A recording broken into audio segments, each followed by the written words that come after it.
የተረጋጋ እረፍት ብቅ የሚለው እግዚአብሔር ተከፈት ተከፈት እግዚአብሔር ተከፈት።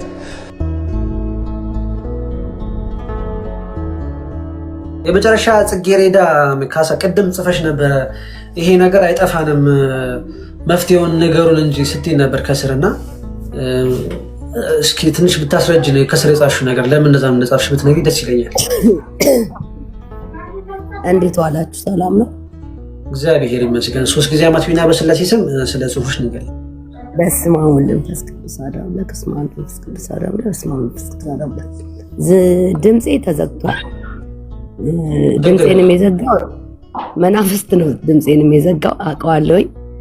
እና እኔ በዚህ ስቃይ ውስጥ ያለው ሰው ነኝ። እና መፍትሄ ብዬ የጻፍኩልህ ምንድነው? ሳናውቀው ቀርተን አይደለም። መፍትሄው ብዬ የጻፍኩልህ ምንድነው? አሁን በምትለው መልኩ እኔ በጣም ለረጅም ዓመት በማናውቀው መንፈስ እየተሰቃየን ነው ያለነው። ቤተሰብ ጠቅላላ ከልጅነቴ ጀምሮ ሰንበት ተማሪ ነኝ። ከህፃናቶች ጀምሮ የህፃናቶች ሊቀመንበር ነኝ። ሰንበት ተማሪ ነኝ። ህፃኑኝ እኔ ማርያም ጽዋ የምጠጣው እኛ መንፈስ አሰራሩን አናውቅም። ከልጅነት አባቴ በጣም አክራሪ ለሊት ዳይት ደግሞ ስራ የሚገባ ሰው ነው። እኛ ማስተዳደጋችን እንደዛ ነው። እናታችን ያው ቤተክርስቲያን ባትሄድ ቤት ውስጥ ያው ቡና በጣም ትጠጣለች እና ቡና ስትጠጣ በማወቅ አይደለም ባለማወቅ ቡና ስታፈላ ቡና ቁርስ ብላ ቂጣም ጋገረች ፈንድሻም ቆሎም ካለ ፍንጥቅጥቅ ታረግና ከዛ ቡናውንም የመጀመሪያውን ጠብ ታረግና ስኒውን ለቅለቅ አርጋ ፍንጥቅ ታረጋለች። ሳቅ በልጅነቴ ሳቅ የነበረው አሁን ትልቅ ነኝ፣ የራሴን ህይወት የምኖር ሰው ነኝ። የልጅነቴን አስተዳደጉን ጨምሮ ነው የምነግር ካላበዛውብክ። እንደዛ ስታደርግ አተላውን ሳይቀር እዛ ወስዳችሁ ለባለቤቱ ስጡ ነው የምትለው የነበረው። አንድ አለ ጉድጓድ ማለት አንድ ቦታ አለ መድፊያ የቡናው አተላ እዛ ነው እንደፋው። እኛ አናውቅም። ከዚህ ውጭ ቤታችን ውስጥ ምንም ነገር የለም። እና እንደዛ ሲል የኖረ መንፈስ ለካስ ታላላቅ እህቶቼን ተራ በተራ ሆዳቸውን እያሳበጠ ሆዳቸው ውስጥ እየተሯሯጠ አንዴ በጀርባ አንዴ በፊት ለፊት እየዞረ ሆዳቸውን እየነፋ እንደነፍሰ ጡር አንድም ሁለት ታላላቆቼ ሞተዋል። ያኔ እንዳሁኑ ጸበል ምናምን አልታወቀም። የክርስትና ጥንካሬም አልነበረም። ያኔ ሁለት ታላላቆቼ ሞቱ። የመጨረሻ ልጅ አንድ ልጅ ሞተች። በቃ እንደዚህ እያለ እኛ ቤት አምልኮ የለም ልልክ ነው ሳናመልከው ነው እንግዲህ። ከዛ መጨረሻ ላይ እኔ ክፍለ ሀገር ሌላ አካባቢ ነበር የምኖረው። አግብቼ እርጉዞኜ እናቴ መጣች እኔ ጋር። እናቴ ስትመጣ ልታርሰኝ የእጣን አይነት ገበያ ወስዳት አማርጠኛለች። ቡና ሲፈላ ይሄን እጣን ግዢ ለምን እኔ ግራ ይገባኛል ማለት ነው። ከዛ በኋላስ ቡና ፍልቼላት ያዛጋታል፣ አንጠራራታል። እጣኑን እያጨሰች እኔ አጋጣሚ ወጣ ብዬ ስገባ ትታጠናለች። እጣኑን ተሸፋፍና ምንድነው ስላት አረ ቀልብ አለብኝ እኮ አታውቂም እንዴ አለችኝ። የምን ቀልብ ስላት ከአባቷ የወረሰችው እናትየዋ ልጆቿና ከባሏም እንዳትስማማ ማደርጋት ከልጆቿም የእናትየው ቀልብ ነው እየገደለ የሚገልባት እየወጋ የሚገልባት ተብሎ ለአባትሽ ተነግሮታል አለችኝ። ማን የነገረው? መጽሐፍ ገላጭ። አባዬ መጽሐፍ ገላጭ ጋር እንዴት ሄደ እንዴ? አባቴ በጣም አክራሪ ነው። እንዴት ሄደ? ምን ያርግ? ግራ ገብቶት ሄደ። ልጆቿን እየገደለ የሚጨርስባት የእናቷ ቀልብ አለ ተብሏል። እና ምን ተባለ? ነጭ ዶሮ ነጭ በግ አርጉለት ተባለ። ምን አልኩኝ? ምን እኔ ለሰይጣን ነጭ ዶሮ ነጭ በግ ብሞት አላደርግም። ገዳም አለ ገብርኤል ገዳም ወስጄ አስጠምቅሻለሁ አልኳት። ከዛ እናትና ልጅ ቤት ውስጥ እኔና እናቴ እሳትና ጭድ ሆነን ማለት ነው። ልበላኝ ደረሰች። መጨረሻ ላይ ኤሌክትሪክ ይዤ ሞትልሻለሁ፣ በገዛ ቤት ሞቼ አሰድብሻለሁ፣ ቤተክርስቲያን እጄ የኔ ቢጤ ሆኜ እናቷን ሰው ሀገር ወስዳ ለማኝ አረገች እንድትባሰድብሻለሁ እያለች ከቤቴ መውጫ አሳጣች። በቃም ጭቅጭቅ ሆነ፣ ሰላም አጣን ማለት ነው። መጨረሻ ላይ በስንት መከራ በቃ በአማላጅ በሽማግሌ በምን አንስማማ ስንል ወደ መጣችበት ወደ ክፍለ ሀገር እንድትሄድ ላኳት። ከሄደች በኋላ ምን እንዳለኝ ታውቃለህ? በህልሜ አለችኝ ነጭ አሞራ ነገር እኔ ከተኛውበት ተነስቶ አንቺ የተኛሽበት ራስጌ ላይ ተለጠፈ። እኔ ወደ ሀገሬ ገባው አለች። እሷ ከሄደች በኋላ ጣቶቿን ሁለቱንም ጣቶቿን ቆልሙሞታል ማለት ነው። የሁለቱንም እጇን ጣቶቿን ቆልሙሞታል። እንጀራ እንኳን ቆርሳ እንዳትበላ ተሰብስቧል ጣቶቿ። ከዛስ እኔም ከዛ በኋላ በፊት ጤነኛ የነበርኩት በሽተኛ ሆንኩኝ። በጣም ታመምኩ። እንደ እህቶቼ ሆዴን ይነፋኛል፣ ሆዴ ውስጥ ይሯሯጣል፣ ልብስ መልበስ አልችልም። ስቃይን በላው። ገዳም ለገዳም መዞር ጀመርኩኝ። መጾም መጸለይ ጀመርኩኝ። አንድ ገዳም አይቀረኝም። ስጋና ደግሞ መሞቴ ካልቀረ ስጋዬን የበላ ደሜን የዘላለም ሕይወት አለው ብሏልና በስጋዬ ብሞት በነፍሴ አልሞትም፣ ስጋና ደግሞ ልቀበል ብዬ ተስፋ ከመቁረጥ የተነሳ ገዳማ ዞሬ ተሰቃይቼ አልድን ስል ስጋና ደግሞ ወሰድኩ። ለመዳን ለመሞት ማለት ነው። ተስፋ ከመቁረጥ የተነሳ ለመሞት በቃ በነፍሴ እንኳን ልሞት፣ በነፍሴ እንኳን ድነት ላግኝ በስጋዬ ብሞት ብዬ ማለት ነው። ስቃይ ሲበዛ መጨረሻ ላይ ፈጣሪ እኔ ባሰብኩት ስላልሆነ እሱ ባሰበው ሳልሞት ተንከራትቼ አዲስ አበባ ቁስቋም ማርያም ሽሮ ሜዳ ንፍሮ ውሃ ብቻ ጠጥቼ ከዛ በፊት ያልተጋለጠ መንፈስ ምን ይሁን ያልታወቀ መንፈስ አስጭሆይ ለፈለፈ እወጣለሁኝ። እባብ ነኝ፣ እምብርቷ ላይ ነው ያለሁት፣ በማጸኗ አውጣለሁኝ፣ ልገላን ነበር ድንግል ቀደመችኝ ብሎ ለፈለፈ መንፈስ። እናቷ ጣትም ላይ ቁጭ ያልኩት እኔ ነኝ፣ እህቶቿን የገደልኩት እኔ ነኝ፣ አልካድማሉኝ አላረጋሉኝ ማለት ነው። ከዛ ታሰረልኝ። ከታሰረ በኋላ ያ ሁሉ ስቃይ ቀነሰ፣ ሰላም አገኘሁኝ፣ ስራዬን መስራት ጀመርኩኝ።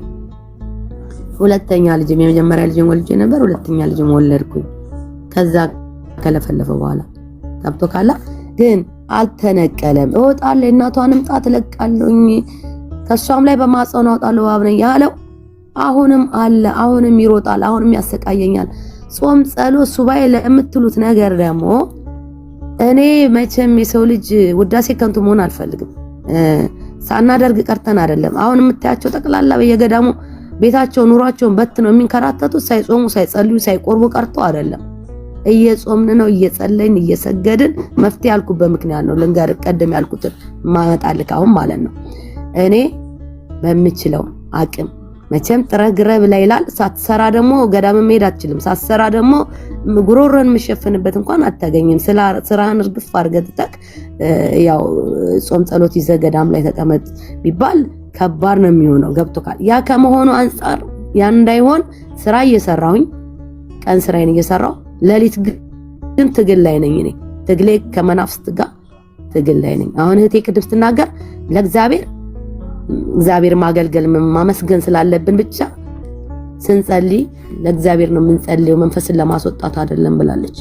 ይሁን ጸልይ፣ በዛ አጋጣሚ መንፈስ ይወጣል። እግዚአብሔርን ስታመሰግነው ፐርፐዛችን መንፈሱን ለማስወጣት ብቻም ባይሆን አገልግሎታችንን ለመፈጸም ስንል እንጸልያለን።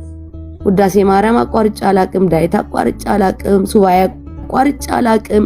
ውዳሴ ከንቱ መሆን ስለማልፈልግ ነው እንጂ አሁን ዲቴይል ማወራልክ ያለውን ነገር በምን መልኩ ነው ከዚህ መንፈስ መውጣት የሚቻለው ነው። ጳጉሜ መጣ ማለት ጳጉሜ በሙሉ ቤቴ ቁጭ ብዬ ስራዬን እየሰራሁኝ በሶና ቆሎ እየበላሁኝ 16ቷንም ቢሆን ገዳም እንኳን መሄድ ቢያቅተኝ ፍቃድ እንኳን ካላገኘው ቤቴ 16ቷንም ቀን በሶና ቆሎ እየበላሁኝ እየደገምኩኝ ዳይትም ይሁን ውዳሴ ማርያምን ሳላቋርጥ እየጸለይኩ ከጸበል ሳለይ ያልወጣ መንፈስ ታንቋል። ጀርባዬ ላይ እንዳላቃለው ያለቅሳል። ሲያለቅስ እኮ ይታወቀኛል። የልግባ ይላል። ሰዓታት ቤተክርስቲያን ሄጄ ሳድር አሁን እንደምታዩ ነው ድምጼ ዝግት ያረጋኛል፣ ጉሮሮዬ ይዘጋኛል። ምንድነው እስከመባል በምልክት የጻፍኩበት ቀን ሁሉ አለ። ይሄን ሁሉ አደረግን፣ ይሄን ሁሉ አድርጌ መፍትሄ ካጣሁኝ ምንድነው አሁን ቅጠል በጥሳችሁ ምናምን ለምትለው ነገር ደግሞ ወደ መጨረሻው አማራጭ ትሄዳለህ። ይሄ ሰው ልጅ ብሎ ለአመታት ብሎ አልነቀል ያለ መንፈስ ከላይ አልነቀል ሲል ወደ ሌላ መፍትሄ ትሄዳለህ። ወዴት ነው የምትሄደው? አባቶችን ታማክራለህ። አባቶችን ስታማክር አባቶች የሚሰጡክ አንዳንድ ነገሮች አሉ። ያ ማለት እጽዋት ላልከው ነገር ጠቢቡ ሰለሞን 900 እጽዋቶችን 700 እጽዋቶችን ሰጥቷል መዳኛ ብሎ ቃል በቃል ለሰለሞን ነግሮታል። ቃል በቃል አስተምሮታል። ይሄ መዳኒ ብሎ 200ን ደግሞ ቂቤና ማር ላይ ታገኘዋለህ ብሎታል ተባለ። ስለዚህ እኛ ከአባቶች በላይ ነን ማለት አንችልም። የበቁ አባቶች ይሄንን ካወቁ ይሄንን ነገር ተጠቀሙ ካሉ በእነሱ አማካኝነት እንዲሰጡን ካደረጉ የተቸገርን ሰዎች መፍትሄ ነው ብለን ስለምንፈልግ እንጠቀማለን። ረጅም ዓመት በስቃይ ያለ ሰው ይሄን ትጠቀማለን። ይሄ ደግሞ አብዝቶ የሚጨምርብን ከሆነ ወዴት ነው የምንሄደው? መሄጃው ወዴት ነው? ወዴት ነው መዳኛው? በቃ ምርር ብሎኝ ነው ቅድም ያንን መልእክት የጻፍኩልህ። በቃ አሁን የምትሉትን ነገር ሳይተገበር ቀርቶ አይደለም። በምን እናላቀው? እኔ አሁን በርትቼ ባላቀቀው እያለቀሰ ነው ብዬ ካለው ባክታ ይወጣል፣ ያስነጥሰኛል። በምጸልይ ሰዓት ንፍጥ በንፍጥ ያልታሰበ ንፍጥ ይንጠባጠባል። ስጸልይ የሌለ ጉንፋን ይመጣል። ስጸልይ እየወጣ እየቀነሰ እንደሆነ እኮ ይታወቀኛል። ግን ለምን ስሩ አልነቀለም? በቃ የስር የሚነቀለው በምክንያት ነው። ቤተሰቦቼ ላይ እኛ እናቃቸውም ገና 7 ትውልድ 7 ሐረግ ቆጥሮ የመጣ መንፈስ ነው እየተጫወተብን ያለው አይደል እንዴ? ያንንስ እኔ ላይ ያለው ቢወጣ ልጆቼ ላይ ሊኖር ይችላል፣ እናቴ ላይ እህቶቼ ላይ ሊኖር ይችላል። እኔ አቅም ኖሮኝ ተጋሁበት። እሺ ጾምኩኝ፣ ጸለይኩኝ፣ ሱባኤ ገባሁ፣ ብዙ አረኩኝ። አቅም የሌላቸው እነዚህ በዙሪያ ያሉት ሰዎች እህቶቼ እኔ ላይ ያለው ሲወጣ እነሱ ላይ ተመልሶ ሄዶ አያርፍም ወይ? እነሱንስ የዚህን ያክል አይዋጋቸውም ወይ? ምንድነው መፍትሄው? ግራ ነው የገባን። በቃ ይሄንን ነው ከአባቶች የበለጠ ወይ አባቶች በዚህ ውስጥ ካሉ ትክክለኛው መፍትሄ ብለው እንዲያስቀምጡልን ነው። በቃ እመጣየቅ ይቅርታ ስላበዛው በጣም መሮኝ። ሚዩት ነክ በሽታችን። እሺ አይ ችግር የለውም። ኧረ ቅዱስ የወልደ ሚካኤል ተማሪሽ ቀጥለ ወንድማችን። እሺ በስመ ሥላሴ በስመ አብ ወወልድ ወመንፈስ ቅዱስ አሐዱ አምላክ አሜን። እንዴት ዋላችሁ? እግዚአብሔር ይመስገን። አሜን እግዚአብሔር ይመስገን። እህታችን ያንቺን ጥያቄ በደንብ ሰምቼዋለሁ። እስከዛሬ እየተጠቀምሽባቸው የመጣሽባቸው መንገዶች በጠቅላላ በደንብ መንፈሱን እንዳዳከሙት ያስታውቃል። እና አሁን ብዙ ጊዜ አሁን ሱባኤውም ጸሎቱም ጸበሉም እያንዳንዱ የምታደርጊያቸው ነገሮች በሙሉ ይህንን መንፈስ በደንብ እንዲዳከም በቃ የመዳከሙን ባህሪ ደግሞ በስጋሽ ላይ እንዲያሳይ በደንብ አድርጎታል። ያንቺ ጾም፣ ያንቺ ጸሎት፣ ያንቺ ሱባኤ መያዝ መንፈሱ እንዲዳከም ካንቺ በኩል የሚያገኛቸው ለምሳሌ እንደ ግብር የሚያገኛቸው ነገሮች እንዲቆሙ በግብር መልክ። ምክንያቱም ብዙ ጊዜ የመንፈሱ ባህሪ ምንድነው? አሁን ለምሳሌ የመንፈስ ባህሪ ምንድነው ብላችሁ ብትጠይቁኝ ባህሪን የመምሰል አቅም አለው፣ ጸባይን የመምሰል አቅም አለው። አንዳንድ ጊዜ እጆቻችን ላይ ሲቀመጡ የማይበረክቱ ነገር ገንዘባችን ሊሆን ይችላል፣ የምንነካቸው ነገሮች የማይባረኩ ሊሆን ይችላሉ። ስለዚህ እያንዳንዱ ይህ መንፈስ ከኛ ግብር በሚወስድበት ጊዜ መንፈስ መሆኑን እያሳወቀን ሳይሆን የራስ ባህሪ እያስመሰለ ነው ግብሩን የሚወስደው። የራሳችን ባህሪ የሚመስል አንዳንድ ሰው በጣም ይሰክር ሰው፣ አንዳንድ ሰው ዝሙት ካልሰራ ማደር የማይችል ሰው፣ አንዳንድ ሰው ካልሰረቀ፣ አንዳንድ ሰው ካልተሳደበ፣ አንዳንድ ሰው ካልተራገመ፣ እነዚህን ነገሮች ሳያደርግ ማደር የማይችል ሰው ካጋጠማችሁ በቃ መንፈሱ በግብር መልክ እየወሰደ ነው እሱ የሚፈልገውን ነገር። ስለዚህ አሁን ያንቺ ሱባኤ የሚያዝ ምናምን በቃ በጣም በደንብ አድርጎ ይህንን መንፈስ እንደቀጣው እንዳዳከመው ያስታውቃል። መዳከሙን ደግሞ ልክ አንቺ ላይ ያያይሹ ነው። ለምሳሌ ጉሮሮሽ መያዝ፣ አንዳንድ ጊዜ በጣም ይሄ ከአቅም በላይ የሆኑ መድከሞች በስጋ ላይ ይገለጣል። በስጋሽ ላይ ነው የሚገለጠው። የመንፈሱ ባህሪ ብዙ ጊዜ በስጋ ላይ ነው የሚገለጠው። አንዳንድ መንፈሶች በስጋ ላይ መገለጥ ባህሪያቸው ምንድነው? በህመም ሊሆን ይችላል፣ ድምጽን በመዝጋት ሊሆን ይችላል፣ መዳከም ነው። አሁን ለምሳሌ አንቺ በጾም ሱባኤ በመግባት እንዳልሽው በደንብ እየጠነከርሽ እየሰገርሽ ያ ሁሉ ያደረግሽው ነገር የመንፈሱ መድከም በስጋሽ ላይ እንዲገለጥ በቃ በቀጥታ ፍቃድ አግኝቷል ማለት ነው። ስለዚህ ስጋሽ ላይ ተቀምጦ አንደኛ ባህሪ ጸባይ መስሎ እያንዳንዷን ነገሮች ካንቺና በእናትሽ መካከል መራራቅ እንዲፈጠር አድርጎ ያንቺና የእናትሽን መራራቅ በእናትሽ አንደበት ላይ ሆኖ ካንቺም ጋር ሆኖ እናትሽ እንደዛ ይሄንን ሁሉ የሚያደርግ የነበረው መንፈስ ምን ሆነ? አሁን እየተዳከመ መጣ። መዳከሙን ደግሞ በስጋሽ ላይ ነው እያየሹ ያለሽው። ስለዚህ ተዳክሟል፣ መንፈሱ ተዳክሟል። ግን እኔ መፍትሄ የሚያገኘውበት ሌሎች እህቶችም ወንድሞችም መፍትሄ ያገኙበት ነገር ምንድነው? መንፈሱ መዳከሙን በደንብ ያስታውቃል። ስለዚህ ማድረግ ያለብሽ ነገር ምንድነው? በመቁጠሪያ ከስጋሽ ላይ እንዲነሳ ማዘዝ አለብሽ። ተነስ ከስጋዬ ላይ ከእናት ከአባቴ የመጣ ከጀርባ ከኋላ የአወሊያ ዛር፣ የቤተሰብ ዛር፣ አዳልሞቲ፣ ወሰንጋላ ስሙን እየጠራሽ በደንብ መቅጣት አለብሽ። መቁጠሪያ የምንጠቀመው ለምንድን ነው? መንፈሱ ከስጋችን ላይ እንዲነሳ ለማዘዝ ነው። ሱባኤው፣ ጸሎቱ፣ ጾሙ፣ ጸበል መጠመቁ በሙሉ ዱላ ነው። በቃ በጣም ነው የሚቀጠቅጠው፣ በጣም ነው የሚያዳክመው። ስለዚህ ተዳከመ ማለት ግን መንፈሱ ካለበት ቦታ ይለቃል ማለት አይደለም። ማዘዝ አለብሽ። ለምሳሌ ሆድ መንፋት ካለ ብዙ ጊዜ ቅድምም የተነሳ ነገር ስላለ ነው። መንፈስ የቤተሰብ ዛር በባህሪው ብዙ መንፈሶችን የመሳብ ባህሪ አለው፣ ወደድንም ጠላንም። ለምን ብትሉኝ በዘር ውስጥ አልፎ የመጣ ይህ መንፈስ ቶሎ መጋለጥ፣ ቶሎ እጅ መስጠት አይፈልግም። ስለዚህ ምንድነው የሚያደርገው? መተት ይስባል፣ ሰላቢ ይስባል፣ የአየር አጋንንቱን ይስባል፣ የመናፍቅ መንፈሱን ይስባል። ከጓደኞቻችሁ ላይ የሚመጣ የሙስሊም ዛር መንፈስ አለ የምታገኟቸው ሰዎች፣ እነሱ ውስጥ ያለው ባህሪ ምንድነው? የቁራኛ መንፈስ ይኖራል። ብዙውን ጊዜ ሰዎች በጣም የማይስተውሉት ነገር መቃብር ቦታ ስትሄዱ የከልከሊዮስ መንፈስ ወደ እናንተ ይገባል። መንፈሶቹን የመሳብ ባህሪ ስላለው ነው፣ መጋለጥ ስለማይፈልግ ሰራዊት የሚሰበስበው። አሁን ለምሳሌ እናንተ በርትታችሁ ብዙ ጊዜ የመላከ መንክራትን ትምህርት ተከታተሉ። ቡዳውን ስታባረሩ ሰላቢው ቁጭ ይላል፣ ሰላቢውን ስታባረሩ መተቱ ቁጭ ይላል፣ መተቱን ስታባረሩ የአየር አጋንንቱ ቁጭ ይላል፣ የአየር አጋንንቱን ስታባረሩ ከጓደኞቻችሁ ላይ መጥቶ የቁራኛ መንፈሱ ነው የገባ። የሙስሊም ዛርም ሌላውም አወሊያውም ምኑም ከሰዎች ላይ ተነስቶ የሚመጣ በእናንተ ውስጥ የመቀበጥ ባህሪ የመሳብ ባህሪ ስላለው ስቦ ያስቀምጣል። ስለዚህ ትግል ያለው ለዛ ነው። አንዱን ስትሸኙ አንዱ አለው ይላል፣ አንዱን ስትሸኙ አንዱ። መጨረሻ ላይ ግን ይህንን የቤተሰብ የዛር መንፈስ እርቃኑን የምታስቀሩት እናንተ ታግላችሁ የሳባቸው መንፈሶች በሙሉ ካባረረ በኋላ ራሱ ብቻውን ሲቀር ያኔ መንፈሱ በስጋችሁ ላይ በቀጥታ እየተገለጠ አንዳንድ ጊዜ በህልምም እየመጣ አንዳንድ ጊዜ ደግሞ ከእናትና ከአባት በኩል የመጣ መንፈስ ከሆነ እናትና አባታችሁን በህልም ጭምር እያመጣ የምትሄዱበት መንገድ ትክክል ስላልሆነ አሁን የምትሄዱበትን መንገድ አቁሙ እስከማለት እስከ ማስፈራራት የሚደርስ ውጊያዎችን ወደ እናንተ ያመጣል። ስለዚህ ምንድነው ማድረግ ያለብን ካላችሁ ሱባኤው፣ ጸሎቱ፣ ጾሙ፣ ጸበሉ መንፈሱን ለማዳከም በቀጥታ ጥሩ ኪኒን ነው። ከተዳከመ በኋላ ግን ይህንን መንፈስ ከስጋችን ላይ ተነስቶ ወደ ግንባር እንዲታሰር ማድረግ አለብን። ዲያብሎስ ክብሩ ተገፎ ከሰማይ የወደቀው ለእግዚአብሔር አምላኩ አልገዛም አልሰግድም ስላለ ነው። ይህንን መንፈስ ደግሞ ከስጋችን ላይ አንስተን ግንባራችን ላይ አስረን ማሰገድ አለብን። በስግደት ደግሞ መቅጣት አለብን።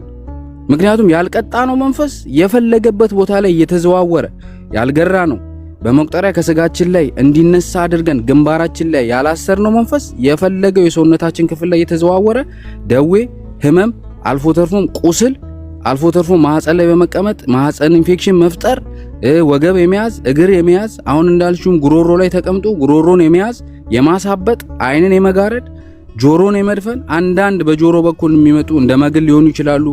ከአይን በኩል የሚመጣ አይን በአይን በኩል አይንን ማጥቆር፣ ይሄ አይን ውስጥ የደም መፍሰስ ማምጣት፣ ሆድ አካባቢ በጎን በኩል በግራ በኩል ሆድ አካባቢ የመንፋት።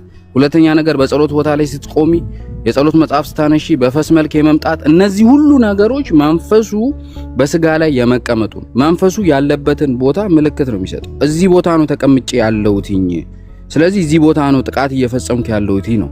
ስለዚህ ይህንን መንፈስ በመቁጠሪያ ከስጋ ላይ ማንሳት ግድ ይላል። አንስቶ ግንባር ላይ አስሮ ይህንን መንፈስ ማሰገድ፣ ስትሰግዱ አብረኝ ስገድ እያላችሁ ማሰገድ።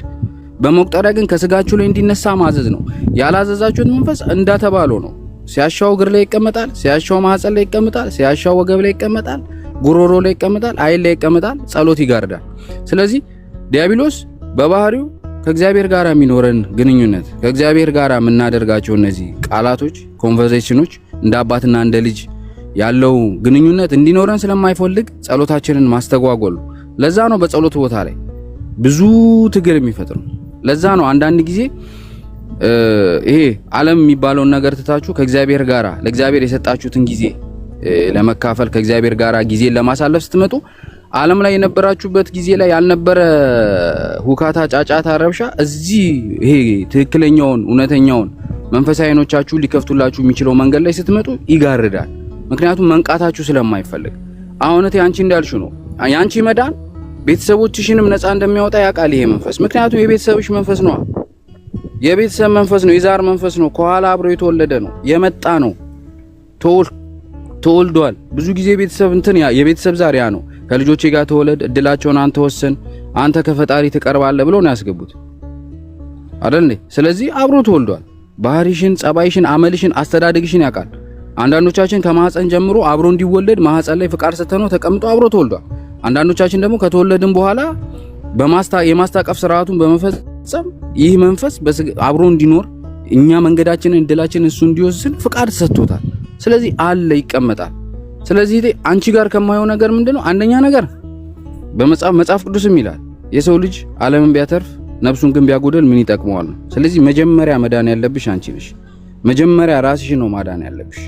ራስሽ ነሽ መውጣት ያለብሽ። ለቤተሰቦችሽ ማሰብሽ፣ ቤተሰቦችሽን በጸሎት ማሰብ በጣም ጥሩ የሚደገፍ በጣም ምንም ትክክለኛ ምንም እንከን የሚወጣለት ነገር አይደለም። ቤተሰቦችሽን በጸሎትሽ አስቢያቸው። ግን መጀመሪያ አንቺ ራስሽ መዳን አለብሽ። ራስሽ ከዚህ ስርዓት መፈታት አለብሽ። ስለዚህ ራስሽ ላይ ነው አብዝተሽ መስራት ያለብሽ። አንቺ ጋር ያለው ነገር እኮ አንቺ እየሄድሽበት ያለው ርቀት እኮ ይሄንን መንፈስ ሰላም ስላሳጣው የመድከሙን ባህሪ በስጋሽ ላይ ያሳየው። ስለዚህ ከኔ የሚጎለው እንደ ወንድም ምንድነው የምትመክረኝ ካልሽ በመቁጠሪያ ከስጋሽ ላይ እንዲነሳና ግንባር ላይ እንዲታሰር ማዘዝ አለብሽ። ግፋ ቢል አንድ ሰዓት ተኩል በመቁጠሪያ ከስጋሽ ላይ እንዲነሳ ማዘዝ አለብሽ። ከዛ በኋላ ወደ ግንባር ወጥቶ እንዲታሰር አድርገሽ ይህን መንፈስ እንዲሰግድ ቅጣት መስጠት ነው። ቅጣት ከሰጠሽው በኋላ መንፈሱ ራሱን ይገልጣል። ምክንያቱም መስገድ ይጠላል። መስገድ ቅዱስ ቁርባን የሚወስድ ሰው የሚሰግድ ሰው አይፈልግም።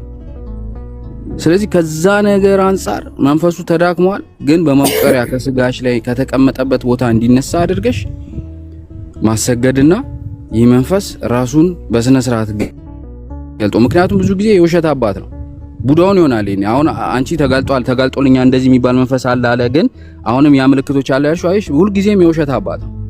ከአንዱ ከሰራዊቱ አንዱን ያባረረው እንጂ የቤተሰቡ ዛር አሁንም እንደተቀመጠ አሁንም እንዳለ በደንብ ያስታውቃል። ስለዚህ ዋናው ግብሽ ምንድነው መሆን ያለበት? ሰራዊቶቹ ያንቺ ትጋት ሰራዊቶቹን በሙሉ ከስር ያባረረ ጨርሶ አሁን ራሱ ዋናውን አግኝቶታል። ስለዚህ ከስጋሽ ላይ ይዘጁ ተነሳ በይው። በስላሴ ስም በመላኩ በቅዱስ ሚካኤል ስም ተነሳ። ከእናት ከአባቴ የመጣ የቤተሰብ የዛር መንፈስ አዳልሞቲ ስሙን እየጠራሽ አወሊያ ዛር እያልሽ ሲካደምልኝ ነበርክ። ከስጋዬ ላይ ተነስ። ሆዴን የምትናፋኝ አንዳንድ የጥቃት ምልክቶች ጉሮሮዬ ላይ ተቀመጥክ። መልአኩ ቅዱስ ሚካኤል ያቃጥል። ከስጋዬ ላይ ተነስ እያልሽ በመቁጠሪያ እዘጁ። መነሳት አለበት ከስጋሽ ላይ። መድከሙን በስጋሽ ላይ አይደለም መግለጥ ያለበት፣ ግንባርሽ ላይ መታሰርና መስገድ አለበት፣ መቀጣት አለበት። እግዚአብሔር አንድ መንፈስ አሳልፎ ሲሰጣችሁ መዳከሙን በስጋችሁ ላይ ካያችሁት በቀጥታ ተግባራዊ ነገራችሁ መሆን ያለበት ምንድነው? መንፈሱ ከስጋ ላይ እንዲነሳና ግንባር ላይ እንዲታሰር ማድረግ። ከዛ በኋላ ማሰገድ፣ የስግደት ቅጣት መስጠት። መንፈሱ በቀጥታ ነው የሚጋለጠው፣ በቀጥታ። ስለዚህ እንደ ወንድም የምመክርሽ ይሄንን ነው። አመሰግናለሁ አባ። ጨረስክ? ይኸውልህ አሁን ላልከው ነገር መቁጠሪያ እኔ በእኔ እምነት መቁጠሪያ አንዴ በደንብ ማዳመጥ ስላለብሽ ነው። ቅዱሴ እንትን ያለችውንም ጨምረህ ሀሳብ ረስተዋል ይመስለኛል። ቅድም ይሄ ቅጠላ ቅጠሉም እንትኑን ያልከው አባቶች ተጠቀሙበት ብለው ከሰጡንስ ለምንድነው ማንጠቀመው ብላል እና ይመስለኛል ያላት ግንዛቤ ትንሽ ለየት ያለ ይመስለኛል። እና በዚህ ነገር ላይ ሀሳብ ወይ ከላይ ያለው ቅዱስ ጨምርላት እንትን ካልክ አው ከላይ ያለው ወንድማችን ጨምር። ግን የሆነው ሆኖ ስር መማስና ቅጠል መበጠስ ይሄ ከእግዚአብሔር ሕግና ስርዓት ይወጣ ነው። ይሄ ተቀባይነት ያለው አይደለም። ምክንያቱም ቤተክርስቲያኗ እንጠቀምበት ዘንድ የሰጠችን ነገር አለ። ግን እንጠቀምበት የሰጠችን ነገር ስር በማስ ቅጠል መበጠስ አይደለም።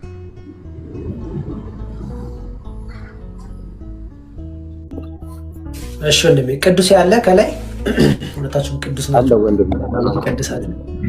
እሺ ቃለ ሕይወት ያሰማልን ወንድማችን ቅዱስ፣ አገልግሎት ዘመንህን ይባርክልን። እህታችን በመጀመሪያ እንግዲህ አንቺ ውስጥ ያለውን ክፉ መናፍስት ሁሉ እግዚአብሔር አምላክ ይገስጻቸው፣ መጨረሻቸውንም ያቅርብባቸው።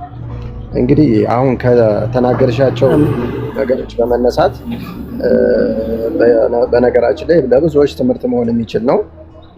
አንዴ ከመጀመሪያው የምነሳልሽ ነገር ሁለት ልብ ሆኖ የምናደርገው ጸሎትም ሆነ የትኛውም አገልግሎት በእግዚአብሔር ዘንድ ተሰሚ አይደለም ማለት ይሄኛውን ልሞክር ይሄኛው ካልሆነ ያኛውን እሞክራለሁ የሚል ነገር ማለት ነው። በመጀመሪያ እምነታችን ቀጥ ብሎ አንድና አንድ እግዚአብሔር ለብቻ ሊሆን ይገባዋል። የመጀመሪያው ነገር ማለት ነው። ሁለተኛው ነገር ተስፋ መቁረጥ ነው። በአንቺ ውስጥ የማየው ነገር ተስፋ መቁረጥ ነው።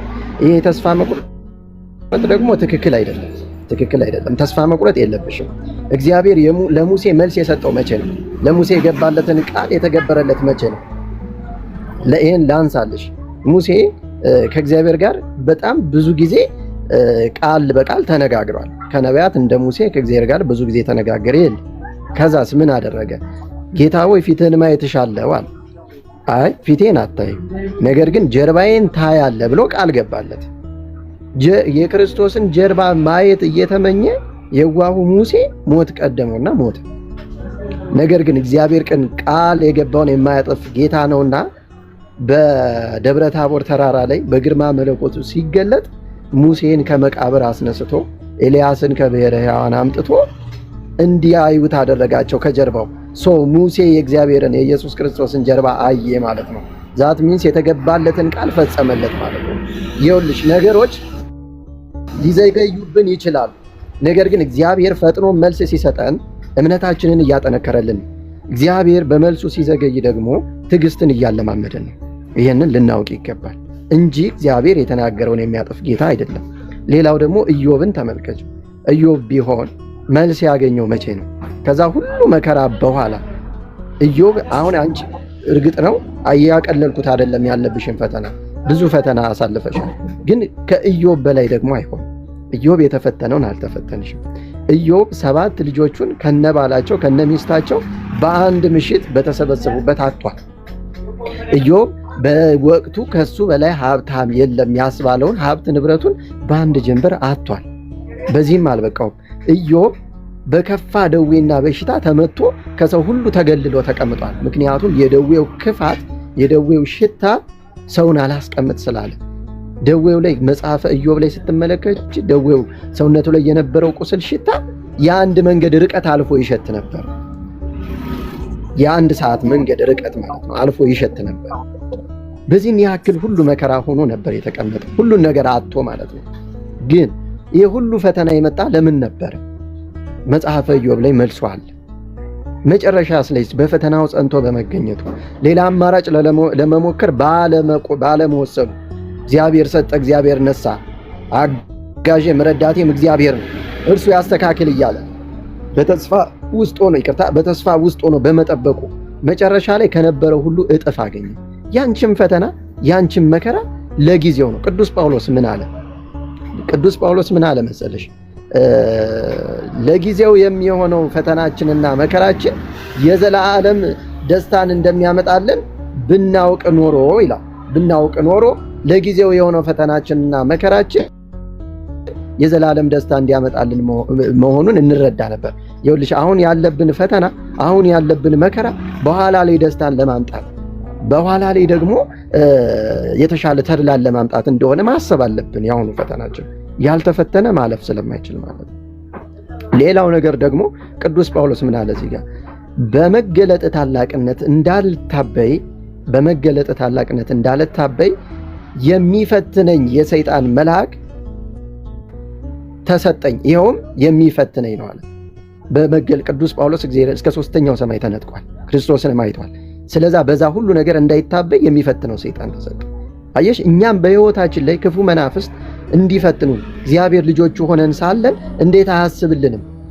እንዴት ወደ እሱ ስንጠጋ እንኳን እነዚህን ነገር አሽቀንጥሮ በቀላሉ አይጥልልንም? ለምን አያስወግድልንም ካልን የራሱ መንገድ አለው፣ የራሱ አሰራር መንገድ አለው። ስለዚህ መጀመሪያ እንድትለማመጅ የምፈልገው ነገር ትዕግስትን ነው። በቃ ክርስቶስም እያለማመደሽ ያለው ያንን ስለሆነ ብዙ መከራን አይተሻል፣ ብዙ መከራን አሳልፈሻል። ግን ተጋድሎሽን አንድም ሳታቋርጪ እየጸለይሽ እየጾምሽ እየቀጠቀጥሽ መቀጥቀጥሽን ሳታቋርጪ በቃ ክርስቶስ እርዳኝ፣ ያንተ ሰዓት ሲደርስ ሁሉ ይስተካከላል፣ ሁሉም በአንተ ጥየዋለሁ እያልሽ ለክርስቶስ አሳልፈሽ መስጠት። በራስሽ ጸሎትን መደገፍ የለብሽም። በራስሽ መቀጥቀጥን ብቻ መታመን የለብሽም። በክርስቶስ እርዳታ እሱን ማሸነፍ የምትችለው በክርስቶስ እርዳታ ስለሆነ ብለሽ ክርስቶስን ለመሳብ ብቻ ትግል አድርግ። ለምሳሌ መግቢያሽ አንድ ነገር ብለሽ ነበረ። ምን አልሽ መሰለሽ? በቃ ተስፋ ቆርጬ በየገዳሙም ዞሬ በሁሉም ቦታ ሄጄ ሱባኤውንም ሁሉንም ፈጽሜ ተስፋ ቆርጬ በቃ ስጋዬን የበላ ደሜን የጠጣ የዘላለም ሕይወት አለሁ ስላለ ቢያንስ በነፍሴ እንኳን እንዳልሞት ስጋው ደሙን ልቀበል ብዬ ለመሞት ተዘጋጅቼ ስጋውን ደሙን ተቀበልኳል። ከዛስ አንቺ ሳታስቢ ግን ነገሮች መስተካከል ጀመሩ። አንቺ ለመሞት ብለሽ የተቀበልሽው ነገሮች መስተካከል ጀመሩ። ስራዬንም መስራት ጀመርኳል። ይሄ ማለት ምን ማለት መሰለሽ? አስቀድማችሁ የሰማዩን መንገድ ጽድቁንም ፈልጉ ሌላው ነገር ይደረግላችኋል ያለው እግዚአብሔር አንቺ አስቀድመሽ የሰማዩን በማሰብሽ በውስጥ ደግሞ ሌላውን ነገር ማከናወን ጀምሮ ነበር። ስለዛም ነው መጀመሪያ ቅድም እህታችን ስትናገር ስንጸልይም ሆነ ስንሰግድም ሆነ ስንቀጠቅጥ የመንፈሳዊ አገልግሎትንም ስንወጣ ስናደርግ በሙሉ የሰማዩን እያሰብን እናድርግ፣ ክርስቶስን እያሰብን እናድርግ፣ የተፈጠርንበት ዓላማ መሆኑን እያሰብን እናድርግ ያለችው ማለት ነው። አንቺ ስትጸልይም ስትሰግጂም በእርግጠኝነት ነው የምነግርሽ። አሁን አይ እንደዛ አይደለም ምናምን ልትይኝ ትቻለሽ፣ ግን በእርግጠኝነት ከተናገረሽም የተረዳው መናፍስቱን እያሰብሽ ነው የምትሰግጂውም የምትጸልዩም። መናፍስቱ የሚወገዱበትን ከቤተሰብሽም ከአንቺም ላይ የሚርቁበትን የሚወገዱበትን ከዛ አንቺም ተረጋግተሽ ስራሽን የምትሰሪበትን ቀን እያሰብሽ ነው መንፈሳዊ አገልግሎትሽን እያደረግሻለሽው። ከዛ ይልቅ ሰማያዊውን እያሰብሽ ወደ እግዚአብሔር መቅረቤ መንፈሳዊ ሕይወት ውስጥ መግባቴ ብሞት እንኳን መጀመሪያ ላይ እንዳልሽው ብሞት እንኳን የዘላለም ርስትን እንዳገኝ ያደርገኛል በሚል እሳቤ ውስጥ ሆነሽ ማድረግ። ሁለተኛ ልጆቼ እሺ እኔስ እንደምንም ታግዬ ስላወቅኩ አስወጣሁት ምን አልኩ? ያንቺ መዳን እኮ ዓለም አንድ ከተማ አንድ ሀገር እኮ በአንድ ሰው ምክንያት እኮ ትድናለች። አይደለም አንድ ቤተሰብ ቀርቶ ማለት ነው። አንድ በሎጥ ዘመን የሎጥ ቤተሰቦችን ይዞ ሲወጣ ሰዶምና ገሞራን አንድ ሰው ባገኝ እኮ እምርልሃለሁ ብሎት ነበር ክርስቶስ፣ ሙሉ ከተማውን ማለት ነው። አንድ ሰው ስለጠፋ ነው እንጂ ያልተማረችው። ስለዚህ አንቺ አንድ ሀገር የማዳን ኃይል ይኖርሻል፣ አይደለም አንድ ቤተሰብ። ስለዚህ አንቺ ታግለሽ ካሸነፍሽው ከዛ በኋላ ክርስቶስን እየተማጸንሽ ክርስቶስ እንዲረዳሽ እያደረግሽ ለቤተሰብሽ መድረሳት ትችያለሽ እኮ በደንብ እና መሰረታዊ ነጥቦች። ምክንያቱም አሁን ቅዱስ ስለነገረሽ አልደጋግምልሽም ምን ማድረግ አለብሽ የሚለውን፣ ግን መሰረታዊ ነጥብ ማነሳለሽ። አንደኛ ትዕግስት ይኖርሽ፣ ታጋሽ ሁኚ። እግዚአብሔር ሲሰጥም ፈጥኖ ሲሰጥም ምክንያት አለው፣ ሲዘገይም ምክንያት አለው። አንቺን ሁሉም ግን ለአንቺ ጥቅም ስለሆነ ማለት ነው። የትዕግስትን ፍሬ ግን ከትዕግስት በኋላ ስታገኛት ጣፋጭ ናት። እንዳንቺ የሚያጣጥማት የለም ከዛ በኋላ ያለውን ህይወት ማለት ነው። ሁለተኛው ነገር ደግሞ ሁለት ሆድ ሆነሽ አትጸልይ። ሁለት ሆድ ሆነሽ አትጸልይ ማለት ወደዛኛው መንገድም ለመሄድ አዎ አባቶቻችን ያስቀመጡልን ጥበብ አለ፣ ያስቀመጡልን መንገድ አለ። ያ ግን ከቤተ ክርስቲያን ይወጣ አሊያም ደግሞ ከቅዱስ ሥጋውና ከክቡር ደሙ የበለጠ አይደለም። ቅዱስ ሥጋውና ክቡር ደሙን እየተቀበልኩሽ ያልወጣ መንፈስ እንዴት ነው በጥበብ የተሰራ ቅጠል ሊያስወጣው የሚችለው? እስኪ ንገሪ። ሁሉም ነገር ከእግዚአብሔር መሆን ስላለበት ማለት ነው። ስለዚህ አንቺ አልጸናሽም፣ ያንን ጽናትሽን ማምጣት አለብሽ። ሶስተኛው ፖይንት ያን ጽናትሽን አምጪው። ያኛው ነርግፍ አድርገሽ ታዩ፣ ግዴ ለማያስፈልግሽም ታዩ። እነዛን ነገሮች ታያቸው። አባቶቻችን ጥበብ ናቸው እንደዚህ ናቸው ታዩ፣ አያስፈልግም። ምክንያቱም ጥበቡ የሰለሞንና የዳዊት ጥበብ ቀጥታ አይደለም የሚጠቀሙበት በወቅቱ ያሉ አባቶች የምንላቸው ማለት ነው። ምክንያቱም ላዩ ላይ የሚደገምበት ድግምት አለ። ያ ደግሞ ሌላ ተጨማሪ መናፍስትን ወደ ራስሽ ማስገባት ካልሆነ መሳሳብ ወይም ደግሞ መናበብ እዚህ ጋር እሱ ላይ እንደተባለ ሁለቱ ተናበው እንዲሰሩ ማድረግ ካልሆነ በስተቀር አንዳች የምታገኘው ነገር የለም። ይናበቡና ለጊዜው መድኃኒቱ ሰርቷል ብለሽ እንድታምኝበት ስለሚፈልጉ ተገስ ያለ ነገር ሊኖር ይችላል። ግን የበለጠ ተጨማሪ መናፍስትን ማስገባት ስለሆነ ጊዜውን ጠብቀው ሳታስቢው ነው አታክ የሚያደርጉሽ ማለት ነው። ይልቁንስ አሁን እኮ ምልክት አይተሻል። ጠበል ቦታ ላይ እኮ ተጋልጦልሻል። ጠበል ቦታ ላይ ዋሽ አይችልም፣ ተጋልጧል። ግን ታሰረ ነው ያልሽው፣ አልተሸኘም። ለዛ ነው ታሰረ ማለት ደግሞ ለምሳሌ ወንድሜ ሳሚ እስረኛ ነው እንበል፣ ታስሯል፣ እስር ቤት ገብቷል፣ በኬጅ ተዘግቶበታል። እኔ ዘመዱ ነኝ፣ ወንድሙ ነኝ። ስለዚህ ልጠይቀው መሄዴ አይቀርም፣ ልጠይቀው እሄዳለሁ። ከዛ ሳሚዬ እንዴት ነው እስር ቤቱ እንዴት ነው ምናምን እልሃለሁ። አንተ ደግሞ ምን ትለኛለህ? እስር ቤት ውስጥ ያሉትን ኢንፎርሜሽን በሙሉ ትሰጠኛለህ። መግቢያና መውጫውን፣ ክፍተት ቦታ ይሄ አለ፣ በዚህ መንገድ ግቡ፣ ከቻልክ በዚህ መንገድ ገብተህ ስራ መስራት ትችላለህ፣ እኔንም ማስመለጥ ትችላለህ ምናምን የሚል መረጃ ይሰጠኛል። ልክ እንደዛ ነው መናፍስትም ታሰሩ ማለት። ታስረው ብዙ መቆየት የለባቸው። እኔ የማምንበት ሰው ልጅ ላይ በቃ እግዚአብሔር ሲያጋልጣቸው ሰዓቱ ስለደረሰ ነው ያጋልጣቸው። ስለዚህ ከኛ ጋር ህብረት የላቸውም፣ ጨለማ ናቸው፣ ከኛ ጋር ህብረት የላቸውም። ይልቁንስ እነሱም በቶሎ አሰናብቶ በምትኩ ቅዱስ ቁርባን ተቀብሎ እግዚአብሔር መንፈስ ቅዱስን ማስቀመጥ ነው የሚሻለው። ታሰረ ማለት ስራ አይሰራም ማለት አይደለም። እሱ ታስሯል፣ እሱ ሊጠይቁ የተለያዩ መናፍስት ይመጣሉ። ከዛ እሱ ውስጥ ሆኖ ያንቺን ኢንፎርሜሽን ይሰጣቸዋል።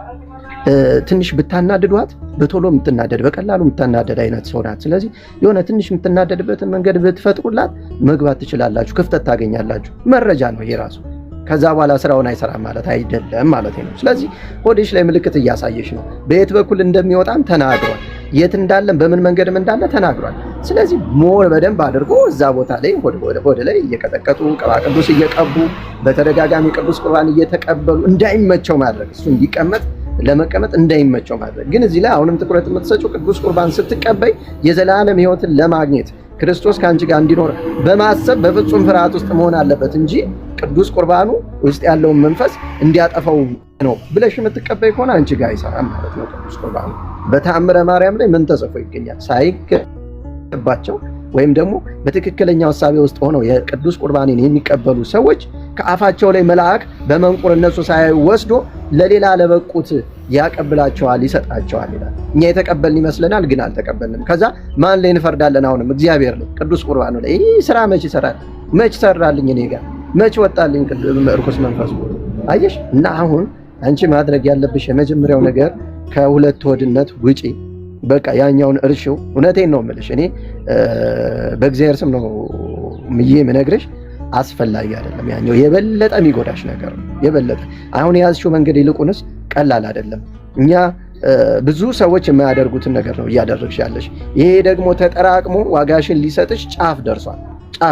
የሚከፈልበት ዋጋሽ የሚከፈልበት ጊዜው ደርሷል። አውቆ ነው ተስፋ የሚያስቆርጥሽ፣ አውቆ ነው የሚያናድድሽ፣ አውቆ ነው በቃ ለውጥ የለውም ምን አደከመኝ የሚያስብልሽ፣ እያንሾካሾከብሽ ነው። እሱ ነው ይሄንን ሐሳብ የሚነግርሽ። አትቀበዩ፣ ችግር የለውም። እግዚአብሔርን እኮ ከማምለክ የሚያግደኝ ነገር የለም ያለ ቅዱስ ጳውሎስ። መከራ ነው፣ ስቃይ ነው፣ ህመም ነው፣ መራብ ነው፣ መጠማት ነው ወይስ ችግር ነው ከክርስቶስ ፍቅር የሚለየኝ ምንድን ነው ያለው? ስለዚህ ይሄ ሁሉ ችግር ከክርስቶስ ፍቅር ሊለየኝ አይችልም። ብሞት እንኳን የክርስቶስ ሆኜ ብሞት ዋጋን እንደማገኝ አውቃለሁ። እንደ ሰልስቱ ደቂቅ ማለት ነው። ሰልስቱ ደቂቅ ምንድን ነው ያሉት? የምናመልከው አምላካችን ከዚህ ከእሳቱ ሊያወጣን ዘንድ ይችላል። ግን እንድታሰምሩባት የምፈልገው ቃል ምንድን ነው? ባያድነን እንኳን ይሄንን ቅድመ ሁኔታ ማስቀመጥ አለባችሁ። ካዳነኛ አመልከዋለሁ፣ ካላዳነኝ ክደዋለሁ የሚባል ነገር የለም፣ መሆንም የለበትም። ባያድነን እንኳን አንተ ላሰራው ምስል አንሰግድም ያሉ። ስለዚህ እግዚአብሔር አሁን ካለሽበት መከራ ሁሉ ሊያስወጣሽ የታመነ ነው። ግን ደግሞ የራሱ የሆነ ሰዓትና ጊዜ እንዳለው ማወቅ አለብሽ። የሱ የሆነው ሰዓትና ጊዜ እስከሚደርስ ግን ደግሞ ከአንቺ ምን ይጠበቃል? ከፍተኛ የሆነ ትዕግስት ይጠበቃል። ተስፋ መቁረጥን ከአንቺ ማስወገድ አለብሽ። ማንኛውም ሰው አንቺ በምትይው ልክ ከአንቺም የበለጠ ብዙ መከራ የደረሰባቸውን ሰዎች ስለማቅ ነው ይህንን እምልሽ። ብዙ መከራ ብዙ ነገር ያሳለፉ የአንቺ እንዲሁም የእነሱን ታሪክ ብትሰሚ የአንቺ እንዲሁም ምንም ማለት አይደለም ብለሽ ነው የምታልፊው። ስንት ችግር ስንት መከራ አሳልፈው ከተስፋ መቁረጥ ወጣው። ተስፋ መቁረጥን አስወግዱ። ግዴላችሁን በአምልኮ ህይወታችሁ ጽኑ፣ በርቱ። አምልኮ ህይወታችሁን ግን ከክርስቶስ ጋር ብቻ ወይም ደግሞ ለክርስቶስ በማሰብ ብቻ አድርጉ። ሌላ ነገር ከማሰብ ውጡ የሚለውን ምክር ሰምተው ያን በማድረጋቸው ያ ሁሉ አልፎ ዛሬ ላይ የትዕግስታቸውን ፍሬ እየተመገቡ ያሉ አሉ። ስለዚህ አንቺም የትዕግስትሽን ፍሬ የምታገኝበት ጊዜ ሩቅ አይደለም። ምልክቶችን እያየሽ ነው። ቅድም ወንድማችን እንዳለሽ ብዙ ምልክቶችን እያየሽ ነው። በሰውነትሽ ላይ ብዙ ምልክቶችን እያሳየሽ ነው።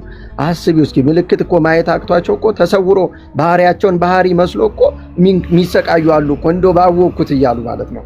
እንደው ጠላትሽን እንኳን ያለበትን ቦታና ምልክቱን ማወቅ ራሱ ቀላል አይደለም። ስለዚህ ከበፊቱ ደግሞ ራስሽን ስታወዳደሪ ትናንት ከነበርሽበት ነው ዛሬሽን ማወዳደር ያለብሽ። ትናንት የነበርሽበት የጨለማ ህይወት የተደበሰበሰ ነበረ፣ ወይም ደግሞ በውል እንደዚህ ነው ተብሎ ያልተጋለጠበት ነበረ። ትክክለኛ መስሎ ታላቅ እህቶችሽን ተመልከቻቸው። ያንቺን እድል አላገኙትም። አንቺ እንደተናገርሽው ማለት ነው።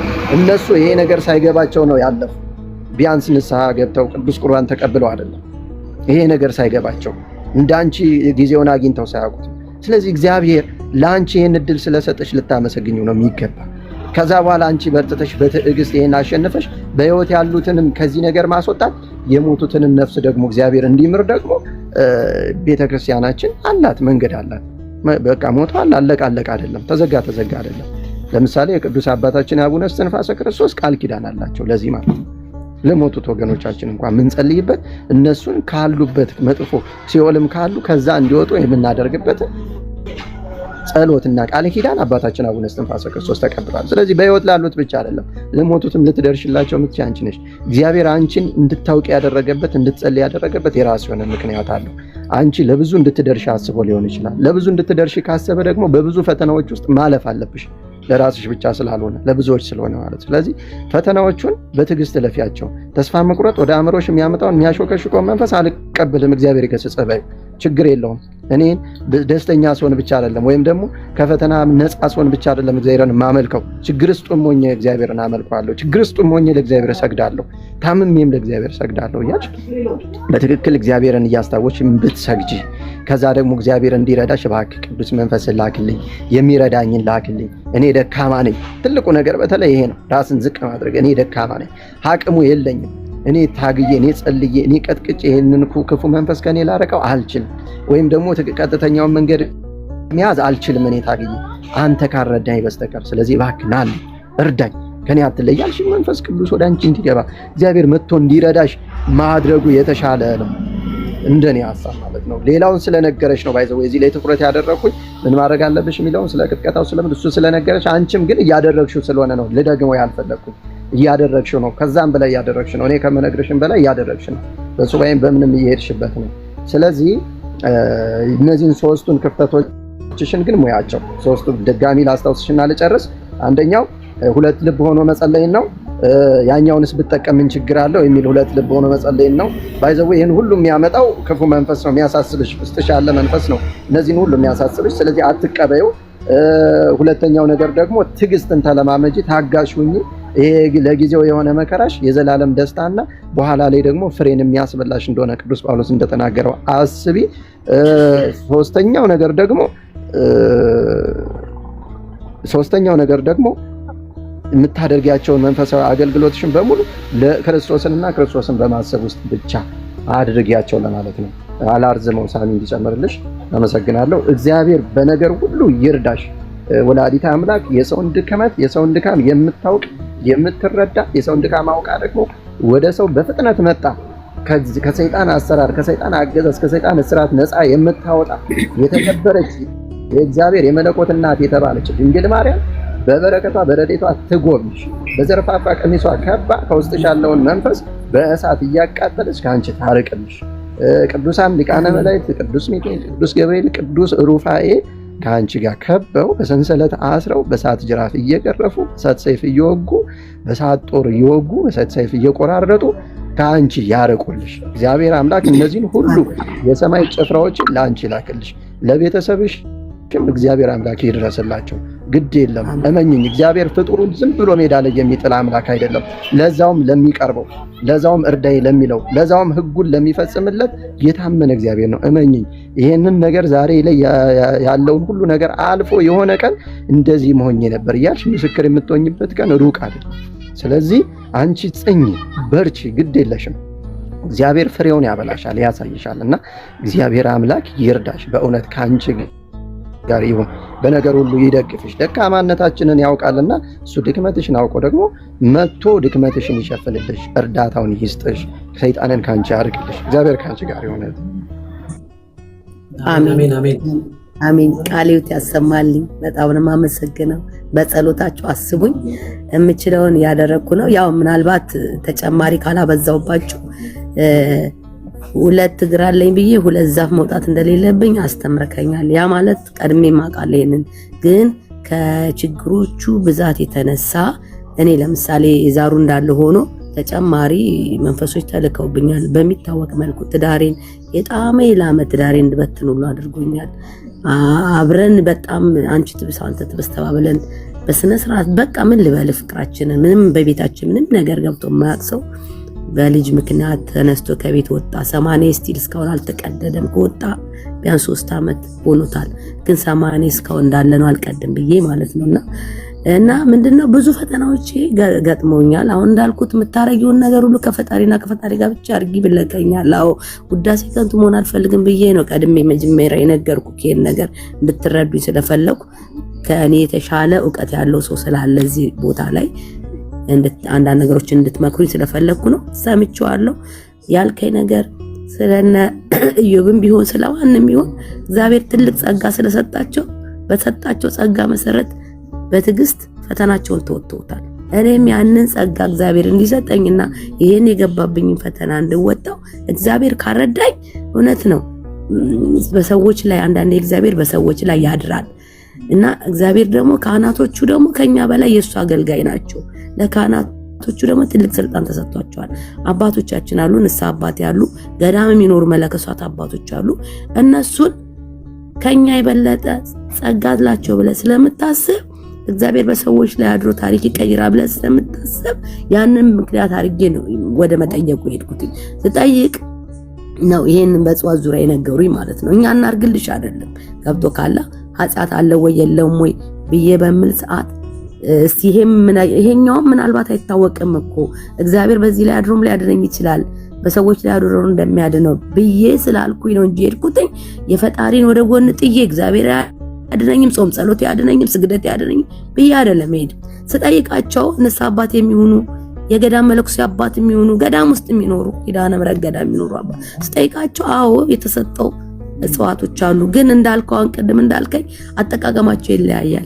ለተንኮል የሚጠቀሙባቸው ሰዎች አሉ፣ ሌላ መናፍስትን እየጠሩ የሚያበዙ አሉ ብለውኛል። አዎ ግን አሁን ቤታችን ሲያመንኛ አጋጣሚ ምች መዳኒ ብለን ቆርጠን ከግቢያችን ቡና አፍልጠን በቡና ወይ በሻይ የምንጠቀመው ወይ ሰውነታችን የምንቀባባው ያ እንደ መድኃኒት ይሆንልናል። ለምሳሌ እንደዚህ አይነቶችን ነው እንጂ አጋንንት የሚስቡበትንና ጥበብ ነው ብለው የሚሰሩበትን አይደለም እኮ። እሱንማ ከተጠቀምክ አውቃለሁ ብዙ ነገር እንደሚመጣብኝ በላይ ላይ ማለት ነው። ስለዚህ አሁን ባልከው መሰረት መድኃኒዓለም ሲጨመርበት ነው እንዳልከኝ መንፈሶች የት ቦታ እንዳሉ አውቃለሁ። እኔ ዳይት ለሊት ተነስቼ 9 ሰዓት ዳይት ስደግ የሚገርምክ ማለት ነው ክንዴ ላይ ይታወቀኛል፣ እጄ ላይ እግሬ ላይ እንደ ትል ታውቃለህ፣ በአፍንጫዬ ውስጥ እንደ ትል ይሄዳል ማለት ነው። እፍ ስል ይወጣል ብዬ የሚወጣ ነገር የለም፣ ግን እንደ ትል ይሄዳል። ውስጥ እግሬ ላይ እንደ ትል ይሄዳል። ስጸልይ ነው ቦታውን የማውቀው ደግሞ ስጸልይ ጀርባዬ ላይ አዝየዋለሁ። ከዛ ያለቅሳሉ ሁሉ እና ይሄ ሁሉ አውቃለሁ እኮ። ይሄ ቀን መቼ ነው? የእናንተን እርዳታ ሻለው በምትችሉት በተሰጣችሁ ጸጋ እርዱኝ ብዬ ነው ወደ እነሱ የተጠጋሁት። አምላኬን ወደ ጎን ትቼ አይደለም።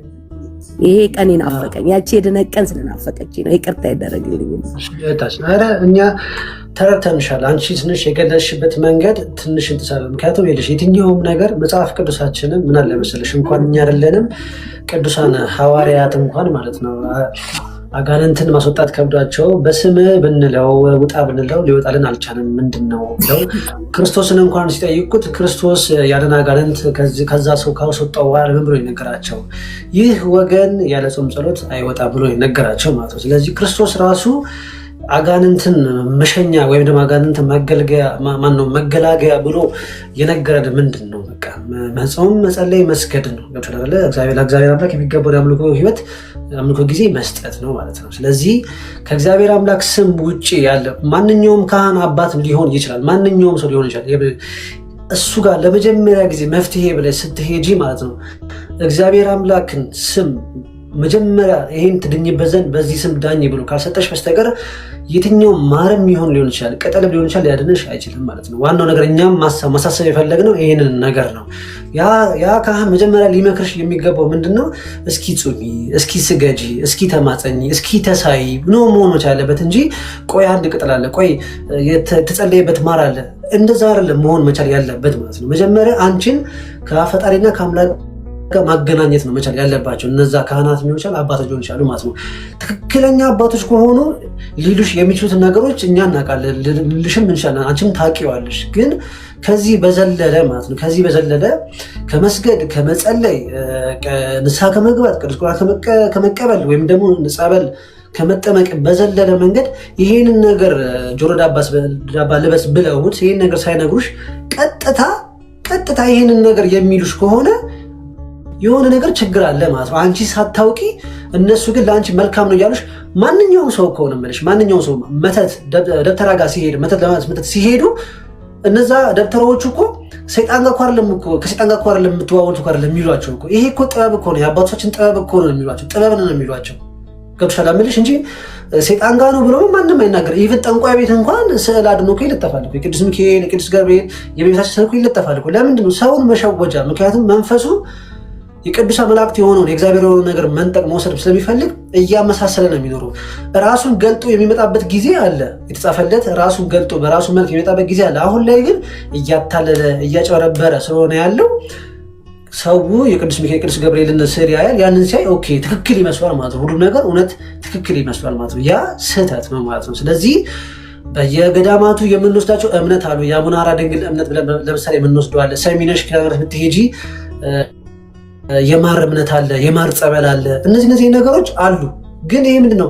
ቅዳሴ ተቀድሰውበት ተባርኩ የእግዚአብሔር ስም ተጠርቶበት በእግዚአብሔር ስም የምትጠቀሚ ወይም ደግሞ በእግዚአብሔር ስም የምትገለገቢያቸው ነገሮች ናቸው እንጂ ራሱን ከሌላው ጎን ተሽሎ ራሱን ብቻ የሚያድን አይነት ነገር አይደለም ማለት ነው። እኛም ወንድሞቼም ግልጽ ለማድረግ የፈለጉት ይህንን ነገር ነው ማለት ነው። ማንኛውም ጋር ካህን ስትሄዱ፣ ማንኛውም ሰው ጋር ስትሄዱ የመጀመሪያ ምክሩ ሊሆን የሚገባው ጹሙ፣ ጸልዩ፣ ስገዱ፣ እስኪ ነገርሽን በንስሐ ጀምሪው እንጂ ዘሎ ማለት ነው። ቆይ ይሄ ቅጠል አለ፣ ቆይ እንደዚህ አለ። ይሄ እናንተ ዞር ብላችሁ መመርመር መጠየቅ ይገባችኋል ማለት ነው። የትኛውም ሰው ነው የምላችሁ እንዴ ክርስቶስ ይህ ወገን ብሎ፣ ይህ ወገን ማለት ምንድነው? አብሮ እየኖረ የምታውቁት ወይም ደግሞ ባህሪያችሁን የመሰለ እንደማለት እኮ ነው። ይህ ወገን ያለ ጾም ጸሎት አይወጣም ካለ ክርስቶስ የትኛው ቅጠል የትኛው አፈር ነው የሚያወጣው ማለት ነው? በቃ ክርስቶስ ካፉ ከተናገረ የክርስቶስ ቃል ነው የምንቀበለው ማለት ነው። ስለዚህ መጸለይ፣ መስገድ፣ አሁን ያልናቸው ነገሮች ማድረግ እንጂ ሌላ ነገር ማድረግ አይጠበቅብንም ማለት ነው። ስለ ትዕግስት ደግሞ ስናወራ የመጨረሻ ነገር ልወጣ ስለቸኮልኩኝ የመጨረሻ ነገር የምነግራችሁ እግዚአብሔር አምላክ በጣም ብዙ ታግሶናል። መድኃኔዓለም ኢየሱስ ክርስቶስ እንደኛ የታገሰው ማንም የለም በዚህ ምድር ላይ ማለት ነው። ስንት ዓመት ከልጅነት እስከ እውቀት ስናጠፋ፣ ስንት ነገር የማይሆን ነገር ስናደርግ ዝም ያለን በሱ ቸርነት ነው እንጂ ቃያት ቅድሚያት ሲያመልክ እንደነበረው ባዕድ አምልኮ እኛ ላይ እንደሚገባው ርኩሳን መናፍስት እኛ አንድ ቀንም ባልደረን ባልተነፈስን ነበር ማለት ነው። ስለዚህ የእግዚአብሔር ቸርነት እያጠፋንም እየጠበቀችን ነው። ይህን ነገር ማወቅ መቻል አለባችሁ ማለት ነው። ያ ሁላ ዘመን አልፎ እግዚአብሔር አምላክ ፈቅዶ እንደ ወደ እሱ ጠርቶን እኛ ይሄ በዚህ ነገር ላይ ከነቃን እግዚአብሔር አምላክ ከዚህ ነገር እስከሚገላግለን ድረስ ከእሱ ጋር ጥብቅ ብለን ምንድነው መጽሐፍ ቅዱስ ላይ ታስታውሰኛለህ ወንድሜ፣ ካልፈወስከኝ አልለቅህም ማለት ነው እንጂ ማለት ነው ይሄው ተታገልኩኝ ይሄውን ታልኩኝ ምንድን ነው መፍትሄው እንዴ? የመፍትሄው አካል ጋር ቁጭ ብለን እንዴት ነው የታለ መፍትሄ የምንለው ማለት ነው። ስለዚህ እግዚአብሔር አምላክ እኛ እንደታገሰን እኛም ደግሞ እሱ ልንታገሰው ይገባል ማለት ነው። አስቀድመን አሁንም አስረግጬ የምነግራችሁ ነገር ማለት ነው ወደ መናፍስት ውጊያ የምትገቡ ሰዎች በቃ ይሄ የሚያሰቃያችሁን ሲመለክ የነበረ የሚሆን መተት የሚሆን ይሄን ነገር ለመጋፈጥ የምትገቡ ሰዎች ካላችሁ ማለት ነው መጀመሪያ እግዚአብሔር አምላክን ትዕግስትና ጽናት እንዲሰጣችሁ አብዝታችሁ ለምኑ። ትዕግስትና ጽናት የሌለበት የመናፍስት ውጊያ በታሪክ ለውጥ ይመጣል ብሎ ማሰብ በጣም ከባድ ነው ማለት ነው። እግዚአብሔር ደግሞ ልብና ኩላሊት የሚመረምር አምላክ ነው። እግዚአብሔር አምላክ ከጊዜና ከሰዓት ውጪ ነው። ነገ ከነገ ወዲያ ምን እንደማስብ ምን እንደማድረግ እግዚአብሔር አምላክ አስቀድሞ ያውቃል። ልቤ እምነት፣ የልቤ ጽናት፣ በሱ ላይ ያለኝ እምነት፣ በሱ ላይ ያለኝ ተስፋ እውነተኛና ከልቤ ምንም ነገር እንደው በሞት እንኳን አልኩ በቃ እግሬ እጄ ቢቆረጥ እንኳን ተስፋዬ ባንተ ነው የሚል አይነት በውስጣችሁ ስሜት ወይም ደግሞ እምነት ከሌለ እግዚአብሔር አምላክ መጨረሻችሁን ስለሚያውቅ ማለት ነው አንዳንድ ጊዜ እግዚአብሔር አምላክን ልባችሁ ሙሉ እስከሚሆን ሙሉ እምነታችሁን ሙሉ ነፃ ፈቃዳችሁን ለእሱ አሳልፋችሁ እስከምሰጡ ድረስ እግዚአብሔር አምላክ ዝም ይላል ማለት ግን አይመለከትም ማለት አይደለም። ስለዚህ ምን ማድረግ ነው ያለብን? ጽናትን ከእግዚአብሔር አምላክ መለመን። እግዚአብሔር አምላክ ሆይ እስከዛሬ ታግሰኸኛል፣ ሳጠፋ ኃጢአት ስሰራ ክፋትን ነገር ሳደርግ ታግሰኸኛል። አሁን ግን አንተ ፈቅደ ወደ አንተ መጥቻለሁ። እዚህ ነገር ላይ ያለሁትና እባክህን ጽናቱን ስጠኝ።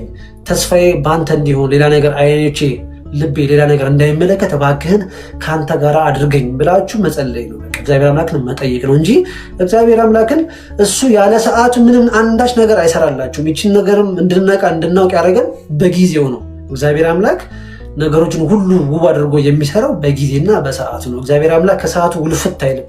ዛሬ ካለሽ ዛሬ ትፈውሻለሽ። የዛሬ 10 ዓመት ካለሽ የዛሬ 10 ዓመት ትፈውሻለሽ። ለእግዚአብሔር አምላክ 1000 ዓመት እንደ 1 ሰከንድ ነው። ስለዚህ እግዚአብሔር አምላክን በዚህ መንገድ አስቡት። እግዚአብሔር አምላክ የሚሰራበት መንገድ የራሱ የሆነ መንገድ አለው። ስለዚህ እኛን እንደታገሰን እኛም ደግሞ እንድንታገሰው ከራሱ ከባለቤቱ ትዕግስትና እረፍትን መጠየቅ መቻል አለብን ማለት ነው እንጂ ወደ ሌላ ነገር ወደ መሄድ ወይም ደግሞ ሌላ አማራጮች በመፈለግ ራሳችንን ማባከን የለብንም ማለት ነው። ስለዚህ የትኛውን ቦታ ስትሄዱ የትኛውን ቦታ ብትሄዱ ከመጸለይ ከመስገድ የእግዚአብሔርን ስም ከመጥራት ከማስመስገድ ውጪ የሚባሉ መድኃኒት እና የሚባል ነገር የለም። እንኳን አይደለም እርኩሳን መናፍስት በሽታ እንኳን ነው የምላችሁ። በሽታ ጉንፋን ራሱ በእግዚአብሔር መዳን የሚችል ነገር ነው። ለእግዚአብሔር የሚከብድ ከእግዚአብሔር ውጪ የሆነ ነገር ምንም ነገር የለም። በእግዚአብሔር መዳን ትችላላችሁ ካመናችሁ። ስትጸልዩ ጉንፋናችሁ ብን ብሎ ሊሄድ ይችላል። ጸበል ስትጠጡ ብን ብሎ ይችላል። ቅባቅር ስትቀቡ ጉንፋናችሁ ብን ብሎ ሊሄድ ይችላል። እናንተ ወደ ፈለጋችሁበት መሄድ የምትችሉት እናንተ ስለሆናችሁ ማለት ነው። ከፈለጋችሁም ትኩስ ነገር መውሰድ ትችላላችሁ፣ ማለት ትችላላችሁ ማለት ነው። ይሄ የእናንተ ምርጫ ነው። ግን እምነቴ ያድነኛል ካላችሁ በእምነታችሁ የማይሆን ነገር የማይደረግ ነገር የለም ማለት ነው። ስለዚህ ከዚህ አንጻር ተመለከቱት። ተስፋ ላለመቁረጥ ከእግዚአብሔር አምላክ ተስፋ ለምኑ ማለት ነው። ስለዚህ እንዳነሳላችሁ ሁላችንም የመጨረሻ ነገር የምላችሁ እባካችሁን አስራችሁ ጀምሮ በቃ በጣም ከኋላ የሚያስፈራራችሁ ከሆነ የሚጨንቃችሁ ሌላ ሀሳብ ያመጣባችሁ ምናምን ከሆነ ቀድማችሁ አስራችሁ ጀምሩ። መቁጠሪያችሁን ብድግ አድርጋችሁ ከሰውነቴ ልጸልይ ልሰግድ እንደሆነ ልቀጠቅጥ እንደሆነ አውቃችሁ ከሰውነቴ ወጥታችሁ የቆማችሁ የተደበቃችሁ ርኩሳን መናፍስት በአጋዕዝተ ዓለም ሥላሴ ስም መታችሁ ግንባር ላይ ታሰሩ። በምሰግድበት ጊዜ አብራችሁ ስገዱ። ስግደቱ ለእናንተ እሳት ይሁንባችሁ፣ ለእኔ ግን የክብር ይሁንልኝ ብላችሁ ቀድማችሁ ቀጥቅጣችሁ አስራችሁ ወደ ጸሎታችሁ ወደ ስግደታችሁ መግባት ነው ማለት ነው። ቅድም ወንድማችን እንደገለጸው ማዘዝ ማለት ነው። ስትቀጠቅጡ ስታዙት የመንፈስ ስራ የሚገለጸው ስጋችሁ ላይ ስለሆነ ስጋችሁን መጎሰም ማለት ነው። የዛን ጊዜ ለውጥ ይመጣል ማለት ነው። ግን በትዕግስትና በእምነት ይሁን። ከዛ ውጭ ምንም መፍትሄ የለም ማለት ነው። ወንድሞች ለዛሬ የነበረን መርሃ ግብር ይህን ይመስላል። ከመጀመሪያ ጀምሮ ያመለጠ ዕረፍት ብቅ የሚለው እግዚአብሔር ተከፈት፣ ማ ተከፈት፣ እግዚአብሔር ተከፈት።